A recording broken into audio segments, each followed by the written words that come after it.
साढ़े साती का नाम सुने हैं आप? एक ऐसा समय होता है जब सब कुछ आपके प्रतिकूल चलता रहता है।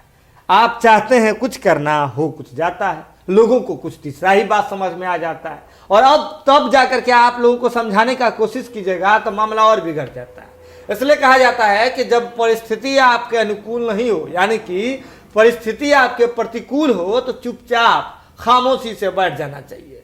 बिहार के मुखिया नीतीश कुमार, बिहार के मुख्यमंत्री नीतीश कुमार के लिए लग रहा है ये वक्त प्रतिकूल चल रहा है। जहरीली शराब वाला कांड हो गया, उस पर सत्ता पक्ष के लोग ही, अपने ही घटक दल साथ छोड़ रहे थे।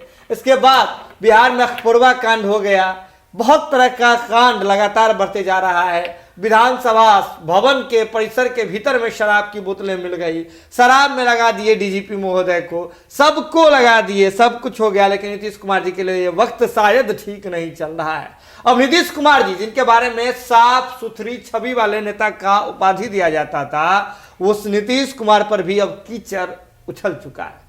हुआ कुछ कैसा कि दरअसल जब बीजेपी यानी कि एनडीए गठबंधन का बिहार विधानसभा में जो है, आपको बता दें कि बैठक चल रहा था, उस दौरान नीतीश कुमार जी ने बीजेपी की विधायिका निकी हेम्ब्रम को कह दिया कि आप इतनी सुंदर हैं, आप ऐसी बात कैसे कर सकती हैं। और इस बात को सुनना क्या था कि सब अवाक रह गए, जिसके बाद ये मामला लगातार तूल पकड़ता जा रहा है। अब आपको बता दें कि बीजेपी की विधायिका निकी हेम्ब्रम अब इस पूरे प्रकरण पर खुल करके सामने आई है, और उन्होंने सीधे तौर पे कहा है कि बिहार के मुख्यमंत्री नीतीश कुमार जी को ये बातें स्पष्ट करनी चाहिए कि उन्होंने हमसे जो बात कही थी, हम पर जो भरी सभा में टिप्पणी की गई थी, उसका संदर्भ क्या था, क्योंकि इस बात से, उनके शब्दों से हमारी मर्यादा को ठेस पहुंची है, हमें ठेस लगा है, हम आहत हुए हैं। निकी हेम्ब्रम जी ने ये बात कही है।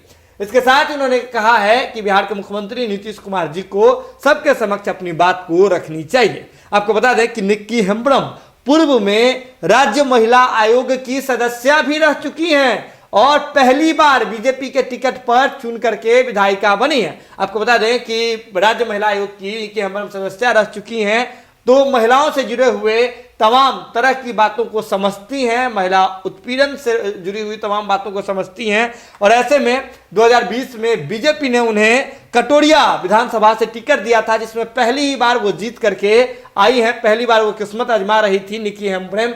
और जब वो आदिवासी महिला का मुद्दा उठा रही थी, महुआ जो बटोरने पर, महुआ जो है चुनने पर जो रोक लगा दिया गया है, इस पर वो सवाल खड़ा कर रही थी, तब नीतीश कुमार जी ने उनसे सीधे तौर पे कहा, बड़ी सभा में कहा, एनडीए के तमाम विधायक वहां मौजूद थे, नेता मौजूद थे, वहां उन्होंने सीधे तौर पे निकी हेम्ब्रम जी से ये बात कह दिया कि आप इतनी सुंदर हैं, इसके बाद आप इस तरह की बातें कैसे कह सकती हैं। जिसके बाद निकी हेम्ब्रम जी आहत हुई हैं। आपको बता दें कि निकी हेम्ब्रम जी ने अब मोर्चा खोल दिया है और बीजेपी के पार्टी फोरम पर भी जाकर के उन्होंने इस बात को रखा है। उन्होंने कहा है कि नीतीश कुमार जी जो बिहार के मुख्यमंत्री हैं, उनकी बातों से वे आहत हुई हैं, यानी कि इन बातों को उन्होंने बीजेपी के तमाम नेताओं के सामने रखा है। बीजेपी के नेता निकी हेम्ब्रम के पक्ष में नजर आ रहे हैं। कुल मिलाकर बात यह है कि नीतीश कुमार जी की मुश्किलें बढ़ती हुई दिख रही है। तमाम चीजें, अगर अलग अलग मुद्दा होता है, क्राइम का मुद्दा होता है और वाला मुद्दा होता है, तो वो मामला संभल जाता है, लेकिन एक महिला विधायक पर टीका टिप्पणी करना कहीं नीतीश कुमार जी के लिए महंगा ना पड़ जाए। जरूर भारत लाइव के साथ जो भी अपडेट होगा, भारत लाइव की टीम सबसे पहले आप तक पहुंचाएगी। इसके लिए जरूरत है कि भारत लाइव की खबरों को आप यूं देखते रहें, शेयर करते रहें और हमारा मनोबल बढ़ाते रहें। बहुत बहुत धन्यवाद। अगर ये वीडियो पसंद आई और वह बिहार के राजनीति और बिहारियत से सरोकार रखेनी, तो सब्सक्राइब बटन दबा के चैनल के सब्सक्राइब कर ली। ओजे एगो घंटी बा, ओकरा बटन दबा देला से कुल सटीक और मारक खबर रुआ मुफ्त में मिल जाई। अगर रुआ पत्रकारिता के हमनी के नया प्रयोग में सहयोग कर चाहतानी तो ज्वाइन बटन दबा दी। पेटीएम नंबर नोट कर ली 9386816700। धन्यवाद।